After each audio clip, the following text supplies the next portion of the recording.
ایک ایسے ڈکٹیٹر کی کہانی جس کے نام سے دنیا خوف کھاتی ہے، جس نے کہا تھا کہ جرمن حکومت ہزاروں سال چلے گی، جس کے ہاتھ کروڑوں معصوم انسانی خون سے رنگے ہوئے تھے، جس کے نام سے یہودی کانپتے تھے۔ ایک ایسا جنرل جو یہودیوں کو صفحہ ہستی سے مٹانا چاہتا تھا، جس کی بنا پر بھیانک ہولوکاسٹ کا آغاز کیا، جس کو سوچ کر نسل انسانی آج بھی کانپ اٹھتی ہے۔ ہاں ناظرین، اب تک تو آپ جان گئے ہوں گے اس شخصیت کو۔ اس شخصیت کا نام ہے ایڈولف ہٹلر۔ جو لوگ ملٹری ویڈیوز یا ڈاکومنٹریز شوق سے دیکھتے ہیں، ان کو یہ ویڈیو بہت پسند آئے گی۔ تو چلیے چلتے ہیں ویڈیو کی طرف۔ یہ ہے اسرو ٹی وی، جس پر آپ دیکھ سکتے ہیں ہسٹری پر بنی لاتعداد ویڈیوز۔ میں ہوں آپ کا ہوسٹ ثناء اللہ اور رائٹر ہیں شوکت علی۔ ایڈولف ہٹلر اور نازی حکومت تقریباً 19 ملین شہریوں اور جنگی قیدیوں کو جان بوجھ کر قتل کرنے کی بھی ذمہ دار تھے۔ ان میں سے 10 لاکھ 18 سال سے کم عمر کے بچے تھے۔ ایڈولف ہٹلر کے دور میں اس کی فوج کی تعداد 1 کروڑ 36 لاکھ تھی۔ 1938 سے 1945 تک نازیوں نے 20 سے زیادہ ممالک پر حملہ کر کے قبضہ کر لیا۔ مورخین لکھتے ہیں کہ ہٹلر ایک انتہائی ذہین، تیز ترار اور اذیت پسند عادات کا مالک تھا۔ اس کی شخصیت کرشماتی تھی۔ جب وہ لاکھوں لوگوں کے مجمع کے سامنے تقریر کے لیے کھڑا ہوتا تو پورے مجمع میں سناٹا چھا جاتا۔ الفاظ ہٹلر کے لیے محض کھلونا تھے اور انداز بیاں اتنا دلچسپ کہ مجمع محصور ہو کر رہ جاتا، جس کی وجہ سے وہ اپنی عوام میں بڑا مقبول ہوا۔ ہٹلر کی مقبولیت کی بنیاد اس کی پارٹی کے نظریات تھے۔ آگے چل کر اس کی پارٹی کے متعلق بتائیں گے کہ اس کی پارٹی نے کیا گل کھلائے، جس کی بنا پر نہ صرف جرمنی کے 2 ٹکڑے ہوئے، بلکہ تاریخ انسانی کی بدترین شخصیتوں میں ہٹلر کا شمار ہوا۔ ہٹلر 20 اپریل 1889 کو آسٹریلیا کے ایک غریب گھرانے میں پیدا ہوا۔ اس کا باپ کسٹم کلیکٹر کے عہدے سے ریٹائرڈ ہو چکا تھا۔ اس کی تعلیم نہایت کم تھی۔ آسٹریا کے دارالحکومت ویانا کے کالج آف فائن آرٹس میں محض اس لیے اسے داخلہ نہ مل سکا کہ وہ کالج کے مطلوبہ معیار پر پورا نہ اتر سکا۔ اس ناکامی نے اس کے مزاج کو چڑچڑا بنا دیا۔ اگر اسے آرٹس کالج میں داخلہ مل جاتا تو دنیا شاید آج ہٹلر کو نہ جانتی۔ ہٹلر کو موسیقی، مجسموں کے آرٹ میں بہت شوق تھا۔ اسی وجہ سے ویانا شہر میں ان مشاغل میں بڑی شہرت حاصل کی۔ جس مقام کی تلاش میں وہ ویانا آیا تھا، اس سے کوسوں دور تھا، لیکن وہ مایوس بالکل نہ ہوا، بلکہ پکے ارادے اور بااعتماد شخصیت کے سہارے زندگی کے ان حسین مواقع کی تلاش میں تھا جو اسے عروج تک پہنچا دے۔ جب شہر میں کاروبار، تجارت اور صنعت کے شعبوں میں مقامی اور غیر مقامی یہودیوں کی اجارہ داری دیکھتا تو وہ غصے سے آگ بگولا ہو جاتا۔ اس کا خیال تھا کہ یہ صرف جرمنوں کا حق ہے جو کہ برتر آریائی نسل سے ہیں۔ یہ اس کی سوچ تھی، جس کی بنا پر اسے یہودیوں سے شدید نفرت ہونے لگی، اور اس کے ذہن میں یہ بات نقش ہو چکی تھی کہ کئی صدیوں سے جرمن قوم ایک وسیع و عریض سلطنت پر حکومت کر رہی تھی، جن میں بہت سے غیر زبان بولنے والی اقوام بھی شامل تھیں۔ 1948 سے قبل جرمن قوم برتری کی حالت میں تھی، لیکن اس کے بعد اس کی گرفت کمزور ہونے سے ہنگری اور اٹلی جرمنی سے الگ ہو گئے۔ اٹلی کا خیال تھا کہ جرمنی کو پوری طاقت سے ماضی کے عروج کی طرف لوٹنا ہوگا اور کم تر درجے کی قوتوں کی برابری کے اصول کی نفی کرنا ہوگی۔ 1913 میں ہٹلر جرمنی کی طرف سے ایک عام سپاہی کی حیثیت سے فوج میں بھرتی ہو گیا، اور اس وقت سیاسی افق پر جنگ کے بادل منڈلا رہے تھے۔ اب ہٹلر کے پاس اپنے خیالات کو عملی جامہ پہنانے کا موقع تھا۔ اسی دوران پہلی جنگ عظیم چھڑ گئی۔ اس جنگ میں وہ برازیل اور فرانس کی سرحدوں پر بہادری کے ساتھ کوریئر کی خدمات سر انجام دیتا رہا۔ اس کی بہادری کے اعتراف میں اسے کئی بار انعامات سے نوازا گیا، لیکن آگے ترقی حاصل نہ کر سکا کہ افسران کے نزدیک اس میں قائدانہ صلاحیتوں کی کمی تھی۔ ہٹلر نے انسانی نسلوں کے درمیان جدوجہد اور کشمکش کے مختلف انداز دیکھے۔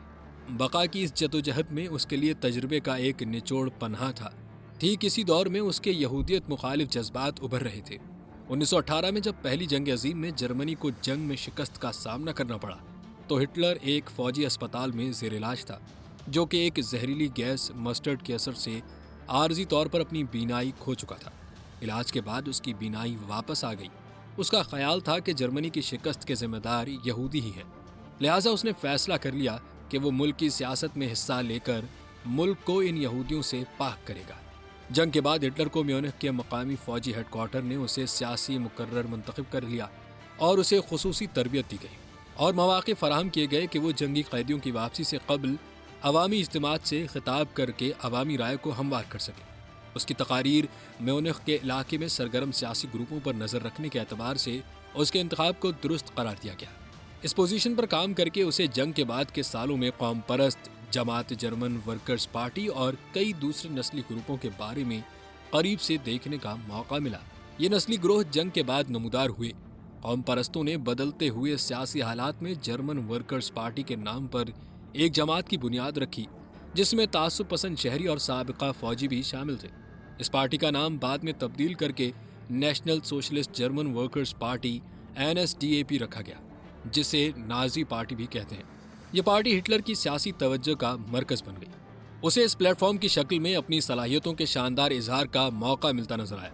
ویانا میں رہتے ہوئے ہٹلر میں جو قوم پرستی اور یہودی مخالف جذبات پیدا ہوئے تھے، ان جذبات کی تکمیل کے لیے اس کے پاس سنہری موقع تھا۔ وہ جلد ہی پارٹی کا پروپیگنڈا ترجمان بن گیا۔ ابتدا میں اس پارٹی کے اراکین کی تعداد 200 کے لگ بھگ تھی، جو بعد میں یہ تعداد بڑھتے بڑھتے 2000 کے قریب پہنچ گئی۔ یوں یہ پارٹی پورے ملک میں جلد ہی پھیل گئی۔ سیاسی اجتماعات کی وجہ سے ہٹلر کو فوج سے فارغ کر دیا گیا۔ ہٹلر نازی پارٹی کے سرکردہ اور بہترین افراد میں سے ابھر کر سامنے آیا۔ اسے پارٹی کا چیئرمین منتخب کر لیا گیا۔ ہٹلر نازی کے نام سے معروف national socialist German workers party کا غیر متنازع لیڈر چلا آ رہا تھا کہ 1923 میں جرمن حکومت کا تختہ الٹنے کی پاداش میں اسے گرفتار کر کے جیل بھیج دیا گیا۔ اسی گرفتاری کی وجہ سے اسے شہرت ملی اور مزید نسل پرست لوگوں کی حمایت حاصل ہونا شروع ہوئی۔ ہٹلر نے جیل میں گزارے ہوئے اوقات کو اپنی ایک کتاب مائن کیمپف میری جدوجہد میں سیاسی نظریات کی صورت میں پیش کیا۔ ہٹلر کا نظریہ تھا کہ جرمنی صرف آریائی نسل کے لوگوں کا ملک ہے، جو کہ دوسری تمام قوموں سے سپیریئر ہے، لہٰذا یہاں کسی اور نسل کے لوگوں کو رہنے کا کوئی حق نہیں ہے۔ ہٹلر اسی نظریے کو لے کر آگے بڑھا، جس وجہ سے اس نے یہودیوں کی نسل کشی کی اور اپنی سلطنت کو وسیع اور مضبوط کرنے کی غرض سے پوری دنیا سے ٹکرایا۔ جیل سے رہا ہونے کے بعد ہٹلر نے حکومت کو تشدد آمیز کوششوں کے ذریعے سے برطرف کرنے کی بجائے انتخابات جیسے قانونی طریقے سے سیاسی طاقت حاصل کرنے کا آغاز کیا۔ 1933 کے انتخابات میں نازی پارٹی اکثریت تو حاصل نہ کر سکی، مگر تمام پارٹیوں سے زیادہ ووٹ لینے کی غرض سے صدر نے ہٹلر کو حکومت بنانے کی دعوت دی اور ہٹلر ہم خیال جماعتوں کو ساتھ ملا کر ملک کے اعلیٰ ترین عہدے پر فائز ہو گیا۔ چانسلر بننے کے بعد ہٹلر نے جو سب سے پہلا کام کیا وہ نازی پارٹی کا فروغ تھا۔ اس مقصد کے لیے اس نے اپنے مخالفین کو دبانے کا ہر حربہ اسی پارٹی کے ہی پلیٹ فارم سے استعمال کیا۔ لاکھوں مرد، خواتین اور بچوں کے قتل کا ذمہ دار ہٹلر ایک قوم پرست اور نسل پرست نظریاتی لیڈر بن چکا تھا۔ وہ صرف آریائی نسل کے لوگوں کو ہی اس ملک میں خوشحال دیکھنا چاہتا تھا۔ اسی قسم کا پارلیمنٹ سے ایک ایکٹ منظور کروا کر پوری سلطنت میں لاگو کر دیا گیا، جس میں غیر قوموں کے ساتھ امتیازی سلوک اور دشمنوں کو کچلنے کی پالیسی تھی، جس نے مختلف نسلی، سیاسی اور معاشرتی گروہوں کو آپس میں تقسیم کر دیا۔ چونکہ فرانس اور برطانیہ نے پہلی جنگ عظیم کے نقصان کا ذمہ دار جرمنی کو ہی قرار دیا، نیٹی آف اور ساحلز کے ذریعے جرمنی کو $33 بلین کا جرمانہ ادا کرنے کو کہا گیا، جو کہ آلموسٹ 100 سال تک جرمنی اس کو ادا کرتا رہا۔ اس کی پہلی قسط 1921 میں ادا کی گئی، جس سے ملک میں سنگین معاشی اثرات مرتب ہوئے۔ ہٹلر نے اس سنگین معاشی بحران کا ذمہ دار یہودیوں کو قرار دیا۔ گریٹ ڈپریشن کے نتیجے میں ہونے والی تبدیلیوں نے جرمن فیوڈر ہٹلر کی مقبولیت میں بڑا اضافہ کر دیا۔ گریٹ ڈپریشن نے پوری دنیا پر سنگین معاشی اثرات مرتب کیے، لیکن جرمنی اس کا بدترین شکار بنا۔ ملک کی حالات بد سے بدتر ہوتے گئے، مہنگائی بڑھ گئی، ایک اندازے کے مطابق 60 لاکھ افراد بے روزگار ہوئے۔ امور سلطنت کو چلانے کے لیے خزانہ خالی تھا، جس سے ملک کی معیشت مزید دم توڑنے لگی۔ حالات گمبھیر سے گمبھیر تر ہونے لگے، اور تو اور جرمنی پر دوسرے ملکوں کی طرف سے ہر قسم کی پابندیاں لگا دی گئی۔ ہٹلر نے فتح کے ذریعے قومی عظمت کی واپسی کے خواب دکھانے شروع کیے۔ ہٹلر نے تقریریں کی کہ جرمنی یورپ پر بالادستی حاصل کرے گا اور وہ تمام وسائل حاصل کر لے گا جو جرمن قوم کو خود انحصار اور خود مختار بنا کر یورپ پر حکمرانی کے قابل بنا دیں گے۔ 1939 میں ہٹلر نے اپنے علاقوں کی بازیابی کے لیے پولینڈ پر حملہ کر دیا اور اس پر قبضہ جما لیا۔ یوں دوسری جنگ عظیم کا آغاز ہوا۔ چونکہ یورپی ممالک ہمیشہ جرمنی کو نیچا دکھانے کی کوشش میں تھے اور اس کام میں سب سے آگے فرانس تھا، جس کی وجہ سے ہٹلر نے پہلی جنگ عظیم کا بدلہ عالمی طاقتوں سے لینے کا فیصلہ کیا۔ دوسری جنگ عظیم کے آخری ایام میں ہٹلر بنکر میں ایک پناہ گاہ میں منتقل ہو گیا۔ اس کو اپنی موت کا ڈر ستانے لگا۔ 30 اپریل 1945 میں ہٹلر نے برلن میں اپنی زیر زمین پناہ گاہ میں خودکشی کر لی۔ اس کی نئی نویلی دلہن ایون براؤن بھی اس وقت پاس تھی، جس نے زہر کھا لیا تھا۔ یوں اس کی زندگی کا بھی خاتمہ ہو گیا۔ اس کی پارٹی نازی یورپ کے بیشتر حصے پر قابض رہی، جبکہ اس پر 11 ملین یعنی 1 کروڑ 10 لاکھ افراد کے قتل عام کا الزام بھی لگایا جاتا ہے، جن میں مبینہ طور پر 60 لاکھ یہودی بھی شامل تھے۔ ہٹلر کے ہاتھوں اس قتل عام کو ہولوکاسٹ کے نام سے یاد کیا جاتا ہے۔ ہولوکاسٹ دراصل یونانی لفظ ہے جس کے معنی ہے مکمل جلا دینا۔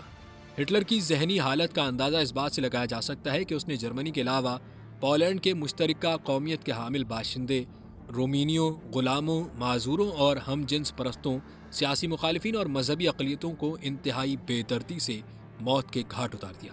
خصوصی کیمپوں میں قیدیوں سے اس وقت تک غلاموں کی طرح کام لیا جاتا تھا جب تک وہ تھکن یا بیماری کا شکار ہو کر موت کی آغوش میں نہ چلے جاتے۔ یہودیوں اور رومانیوں کو سینکڑوں میل دور بنائے گئے مقتل گاہوں پر جانوروں کی طرح کی بیل گاڑیوں میں ٹھونس کر گھیتوں منتقل کر دیا جاتا، جہاں زندہ بچ جانے کی صورت میں انہیں گیس چیمبر میں ڈال دیا جاتا۔ جہاں زہریلی گیسیں چھوڑ دی جاتی تو وہ دم گھٹنے سے موت کی ابدی نیند سو جاتے۔ جرمنی کی تمام افسر شاہی بھی اس عظیم نسل کشی میں پیش تھے جس نے اس ملک کو نسل کشی کے اڈے میں تبدیل کر دیا۔ جرمن فلسفیوں اور مورخین نے جرمن قوم کی برتری کا نظریہ پیش کیا اور اس بات پر زور دیا کہ جرمن قوم کسی دوسری نسل سے کوئی ملاپ نہ رکھے، کیونکہ اس ملاپ کے نتیجے میں اس کی خالصیت ختم ہو جائے گی اور اس میں جو صلاحیتیں ہیں وہ کمزور پڑ جائیں گی۔ لہٰذا خاص طور سے یہودیوں کے خلاف تعصب پیدا ہوا، کیونکہ ان کے نزدیک یہ شامل نسل سے تھے اور ان کا مذہبی عقیدہ بھی مسیحیت سے ٹکراتا تھا۔ اس لیے یہودیوں کے خلاف یہ جذبات شروع میں پوشیدہ رہے، لیکن وقت کے ساتھ ساتھ یہ پوری طرح ابھر کر سامنے آئے۔ اس تناظر میں جرمنی میں نازی پارٹی کا ابھرنا اور ہٹلر کا اقتدار میں آنا سمجھ آتا ہے۔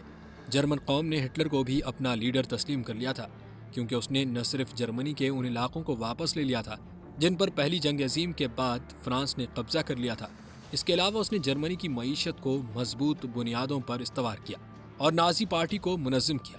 ان میں فخریہ انداز کو ابھارا جاتا۔ جرمن قوم کی نسل برتری کو قائم رکھنے کے لیے یہودیوں سے ملاپ پر پابندیاں عائد کر دی گئی تھیں۔ ہٹلر نے بھی جرمن فلسفیوں اور تاریخ دانوں کے نظریات پر عمل کرتے ہوئے جرمنی کو جوہری لحاظ سے مضبوط کیا اور پھر جنگ کے ذریعے سے جرمنی کی سرحدوں کو وسعت دینے کا منصوبہ بنایا۔ ہٹلر نے دوسری جنگ عظیم اس لیے شروع کی تھی کہ جرمنی کو دوسرے ملکوں کے مقابلے میں زیادہ طاقتور بنایا جائے، لیکن اس کا یہ منصوبہ ناکام رہا اور دوسری جنگ عظیم نے جرمنی کو تباہ و بربادی کے سوا کچھ نہ دیا اور پھر یہ دو حصوں میں بٹ گیا، مشرقی جرمنی اور مغربی جرمنی۔ 1995 میں ان دونوں کے درمیان دیوار گرانے سے پھر جرمنی متحد ہو گیا۔ تاریخ سے ہمیں یہ سبق ملتا ہے کہ قوموں کو اپنی انتہا پسند نظریات کو اپنا کر اپنی بربادی کا سبب نہیں بننا چاہیے اور حالات کا جائزہ دلیل کے بجائے جذبات سے نہیں لینا چاہیے۔ جرمن فلسفی سمجھتے تھے کہ طاقتور قوم بننے کے لیے یہ ضروری ہے کہ جرمن قوم مسلسل جنگ میں مصروف رہے، کیونکہ جنگ قوموں کو چست رکھتی ہے۔ ہٹلر کے بھی اسی قسم کے جذبات تھے۔ اس نے کہا تھا کہ ہم 1000 سال حکومت کریں گے، لیکن اس کی حکومت 12 سال 4 ماہ تک رہی۔